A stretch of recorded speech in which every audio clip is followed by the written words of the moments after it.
Greetings. Welcome back to IBI, India Business Insights. So today, we are going to have a look at India's biggest market player in the online food delivery company Zomato. For example, how the company came into existence, what are its key products, what are solutions the company provides, the evolution industry, its strategic mergers, etc. Before we move forward, hit the bell icon to subscribe to India Business Insights and stay tuned to more such videos.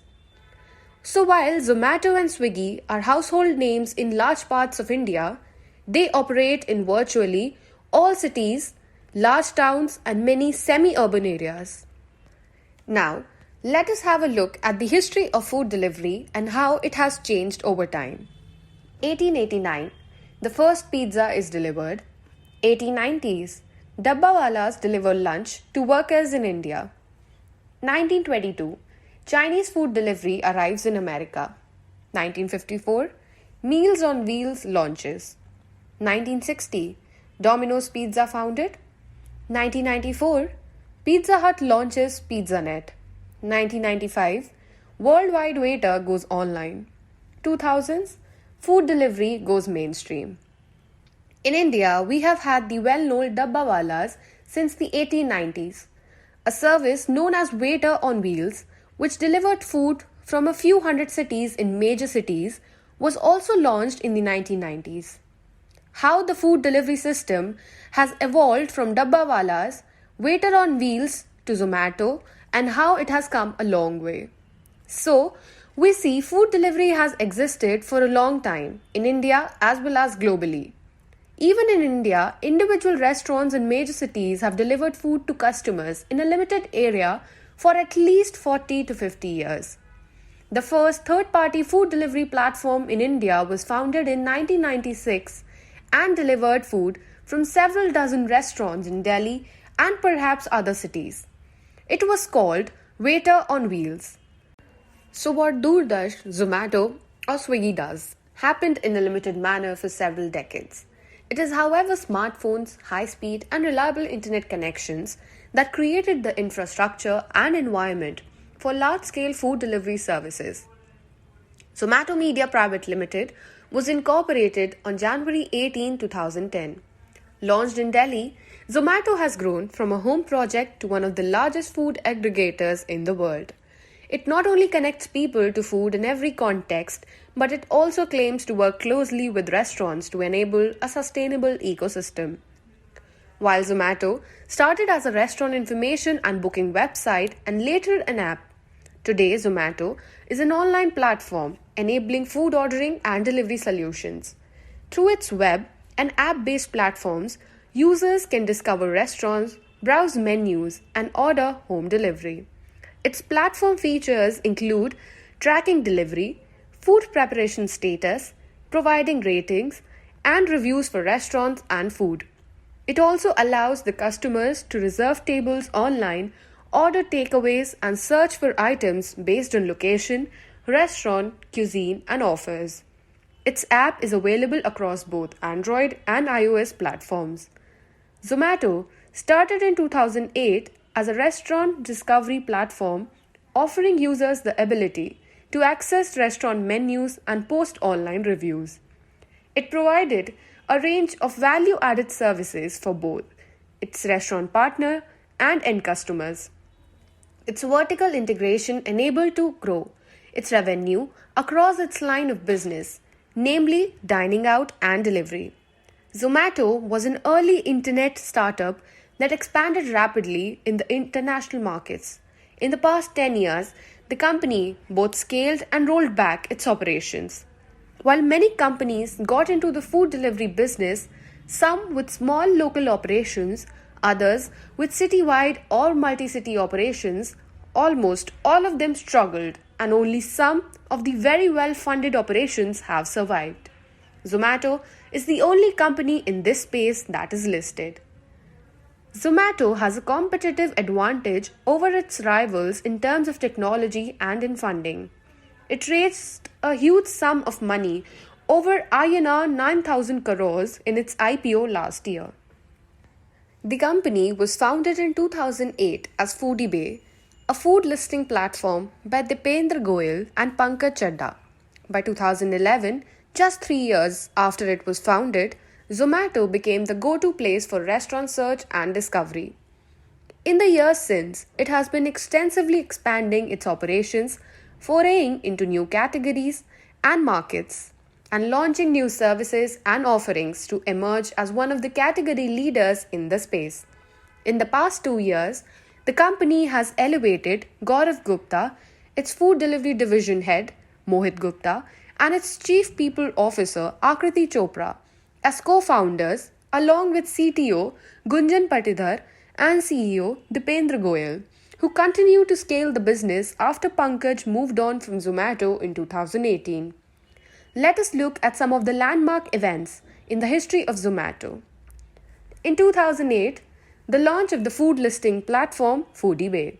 2010, Foodie Bay rebrands itself as Zomato. The duo focus on its full-time co-founder and CTO Gunjan Patidhar joins the company. 2011, Zomato became the go-to place for restaurant search and discovery. Also, in the same year, it launched event ticketing but shelved it soon after, expanding to Delhi NCR, Mumbai, Bengaluru, Chennai, Pune, and Kolkata.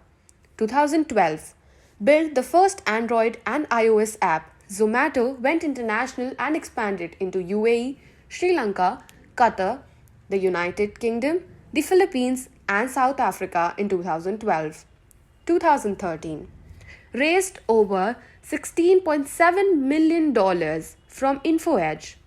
It also raised $37 million from Secure Capital and InfoEdge, also expanded to New Zealand, Turkey, Brazil, and Indonesia.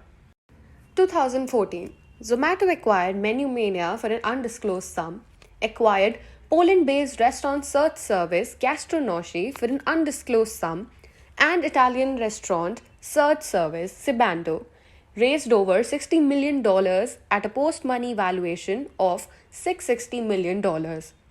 2015, launched food delivery, faced its first major roadblock, a data breach which the team resolved in 12 hours. It raised over $50 million and $60 million in 2 rounds in the same year. Zomato also acquired Seattle-based food portal Urban Spoon for an estimated $60 million. Other acquisitions in the same year include MapleGraph, renamed Zomato Base, and Nextable, a US-based table reservation and restaurant management platform. 2016, acquisition spree continued. Acquired Sparse Labs, a logistic technology startup. 2017, launched Zomato Infrastructure Services, a service to help restaurants. Also acquired Runner.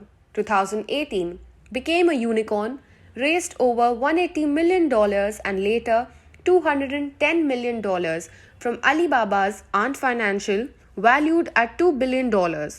Acquired Tungsten for $18 million, entered the B2B space by acquiring WOTU and rebranding it as a Hyperpure. Co-founder Pankaj Chadda exited the company. 2019, elevated Gaurav Gupta to co-founder role. 2020, acquired Uber Eats business in India in an all-stock deal, giving Uber Eats 10% of the combined business.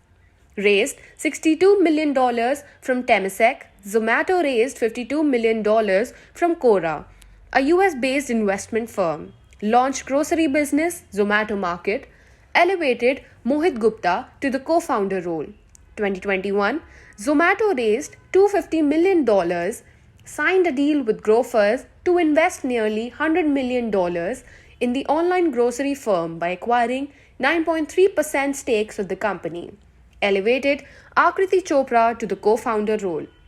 Zomato has built and operates a technology platform that connects customers, restaurant partners, and delivery partners, serving their multiple needs. Customers use the Zomato platform to search and discover restaurants, read and write reviews, and view and upload photos, order food delivery, book a table, and make payments while dining out at restaurants. On the other hand, Zomato provides restaurant partners with industry specific marketing tools which enable them to engage and acquire customers to grow their business while also providing a reliable and efficient last mile delivery service. Zomato now also operates a one stop procurement solution, Hyperpure, which supplies high quality ingredients to restaurant partners. They also provide their delivery partners with transparent and flexible earning opportunities. Zomato provides two kinds of services to its restaurant partners. The first is where Zomato acts as an intermediary, receives the order, transmits the order to the restaurant, and the restaurant delivers it. For example, Domino's, Mojo Pizza, etc. For others, Zomato receives, transmits, and delivers the order. Example, local restaurants. For this, Zomato has a large number of delivery partners. Here is a snapshot of its core business. Zomato has launched the Intercity Legends service to allow customers to order prominent regional dishes like baked rasgullas from Kolkata, biryani from Hyderabad, Mysore pak from Bengaluru, kebabs from Lucknow, butter chicken from Old Delhi, or pyaz kachori from Jaipur, irrespective of where they live. To begin with, the offering will be launched for selected customers in Gurugram and South Delhi. The company plans to rapidly scale this to other cities in the next few weeks. Zomato has faced a few operational challenges and controversies in the past. Zomato discovered multiple brands running from a single cloud kitchen. Many people thought that this could be detrimental to the customer experience. So it was decided food aggregator Zomato is now going to manually check the physical location of any cloud kitchen running more than 10 brands out of a single location. Approved restaurant partners that provide a great experience will be added to a whitelist. The crackdown came after a blog post uncovered a Bengaluru cloud kitchen running some 200 different brands. The blog post added that the FSSAI allows kitchen entities to operate multiple brands on a single FSSAI license with some exceptions. Prices on the Zomato website are higher than what it actually is. Zomato has been subjected to a lot of criticism after a social media user pointed out that the same food, when ordered online from a restaurant, cost much more than when it was ordered offline. It is because of the commission charged by these food aggregators. The commission these days is on the highest side of 18%, so this differential pricing model is to cushion this commission charge. So MRP would be 20% higher on aggregators than the brand's own website. The premium charged by branded QSRs is as follows: Subway 10 to 15%, KFC 10%, Pizza Hut 5 to 6%, and Domino's 4%. Aggregators earn revenue from restaurant commission rates, ad sales, and customer delivery charges. Costs include discounts and other variables. We do not know yet if Zomato or Swiggy or other operators have taken any action to curb this practice. While many analysts anticipated a slowdown in Zomato's business COVID, it seems to have continued to maintain its growth momentum in the first two quarters of financial year 2023. Zomato had an order volume of over 400 million in the financial year 2020. On the back of increased ordering frequency, Zomato executed 162 million orders in quarter 1 of financial year 23.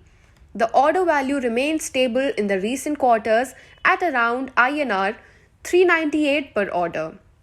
Its takeout from restaurants has been slowly increasing every quarter, and it now receives INR 66.2 from the restaurants on each order.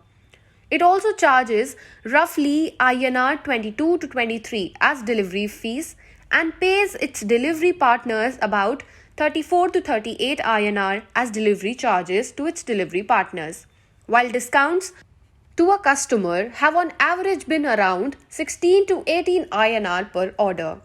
Zomato is currently focused on improving its unit economics in this business and reducing its negative EBITDA.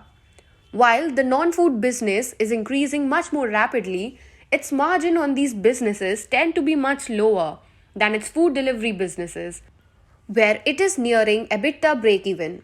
Including the Blinkit acquisition, Zomato has done multiple acquisitions. While it claims to operate in 23 countries, it has now decided to focus on India. It is not clearly known if Zomato will close these operations. Will this result in large write offs on investments made in starting these businesses or in acquiring certain businesses? Blinkit, however, appears to be a key strategic acquisition for Zomato. The company's multiple in house attempts to crack the grocery segment, the threat from rival Swiggy's early success in the space, and the potential stagnation in India's food delivery sector are three big reasons to buy a grocery company as well. While the results in the last 2 quarters indicate a growth in the food delivery business, there is an apprehension that more people may prefer to go out and eat in restaurants, and consequently, the food delivery businesses may slow down. Analysts are quite not certain if this Blinkit acquisition is positive for the company. In our recent conversations, we find investors broadly divided on Zomato's strategy to acquire Blinkit. Yogesh Agrawal and Abhishek Pathak of HSBC Global Research wrote in a brokerage note earlier this month. Some even questioned the merit of foraying into grocery hyperlocal, they added. We assert on behalf of Zomato that the establishment of a grocery business will function as a poison pill. However, despite the fact that it would need a very high expenditure and hence a cash burn, and that it is likely to be a big logistical difficulty to carry out, Zomato simply cannot afford to not do it. After its IPO, it also invested $75 million in logistics from ShipRocket, $50 million in savings and neighborhood discovery app MagicPin. Zomato is also divesting its recently acquired sports platform Fitso to CureFit Healthcare for $50 million and also investing an additional $50 million in the fitness and well-being startup. In the process, Grofers and CureFit have turned unicorns with Zomato's funding. Each one of these deals is being seen as strategic by Zomato. It has made its intentions clear. Zomato is not looking to be a financial investor who sits on the sidelines. The company is ready to infuse additional capital into these businesses as they scale and consolidate its stake, leading to a potential merger in the future. Food delivery company Zomato will foray into the financial services business with the launch of a non-banking finance company, NBFC. Zomato's board has approved the incorporation of an NBFC, which will be a wholly owned subsidiary of the company. Also, the company will pick up a 19.48% stake for about 112.20 crore rupees in the EdTech company. Add no more and buy a 5% stake for 37.38 crore rupees in the B2B software platform Urban Piper Technology. Both Urban Piper and add-on more investments are synergistic to our core business and will help accelerate the growth of this company, which will help in filling important gaps in the food ordering and delivery ecosystem in India, Zomato said in its filings. It is, however, not very clear how CureFit or NBFC will be a strategic fit for the company. Also, the company does not have a great track record of acquiring and integrating companies in its operations. In fact, a lot of acquisitions in the past have turned to waste. It also seems to have used up a very large amount of cash that is raised from the IPO. While the food delivery business may not be very far from turning profitable, it still needs cash for growth. Blinkit has a very large cash burn. Zomato Limited reported earnings results for the second quarter and 6 months ended September 30th, 2022. For the second quarter, the company reported sales was INR 16,613 million compared to INR 10,242 million a year ago. Revenue was 18,308 million INR compared to INR 11,610 million a year ago. Net loss was INR 2,508 millions compared to 4,296 millions a year ago. Revenue was 34,128 million INR compared to 20,776 million INR a year ago. Net loss was 4,365 millions compared to 7,858 millions a year ago. Basic loss per share from continuing operations was 0.56 INR compared to 1.15 INR a year ago. Diluted loss per share from continuing operations was 0.56 INR compared to 1.15 INR a year ago. The operations for the financial year 2021 was severely impacted due to COVID. In financial year, the company could increase its sales substantially. It continues to make very large losses. Net worth rolled sharply on account of the IPO. Zomato CEO Dipendra Goyal called the company's IPO a fluke. It was the biggest crisis the food delivery giant had ever faced, requiring a desperate contingency plan. FDI law changes that prevented Chinese investors like Ant Financial from funding Indian enterprises hit Zomato during the first COVID-19 shutdown. The company had only 6 months of cash and was considering an IPO. We chose an IPO because we had no other choice. After the first COVID-19 wave, revenues dropped 90% and the company had only 6 months of cash. Ant Financial hasn't delivered remaining funds. We talked to potential investors but nothing happened. We were willing to accept a $500 million valuation to raise $50 million through an IPO. From there, people started talking about an IPO. When we went public mid-year, we had to clear many regulatory hurdles. SEBI, the market regulator, was responsive and innovative. I hope this makes it easier for losing tech companies to go public. Zomato raised a little over 9,000 crores through its IPO. Swiggy is the major competitor in India, offering the same services as Zomato. But Zomato is ahead of Swiggy with respect to its AOV, average order value, by Rs 35, according to a 2020 Goldman Sachs report. This gives Zomato a shot in the arm to break even and be profitable, as the higher the AOV, higher the margins. As of 2020, Swiggy has a total INR revenue of 27.76 billion and Zomato has a total INR revenue of 24.86 billion. The two firms got off to a good start with combined monthly orders surpassing $50 million and both companies' revenues increasing. Swiggy has a far greater number of daily orders than Zomato, with approximately 1.5 million compared to 1.2 million. Zomato boasts of a wider database, more users and restaurants featured on their website, a table reservation feature and a global reach. Swiggy's prominent USP is delivery on time, where it seems to have greater control than Zomato. Zomato also depends on the restaurant's logistics and third-party services. The target audience of both the companies cater to a similarly different form of audience. The firms have a key demographic of age 18 to 35. The main audience that Swiggy caters to is those who can prefer an order in, whether it is food, groceries, medicines, etc. While Zomato also caters to similar customers, it also has a fairly large table booking business where it books tables in restaurants for customers who wish to eat out. The reach that each firm obtains from social media platforms also differs in higher stances. On Instagram, Zomato has a higher reach with the audience than Swiggy because of their contributing style of advertising campaigns of posts that cater to their required target audience. On YouTube, Swiggy has a significantly higher reach and most of the audience generated into their videos are from advertisements that are generally towards a relatable comical storyline.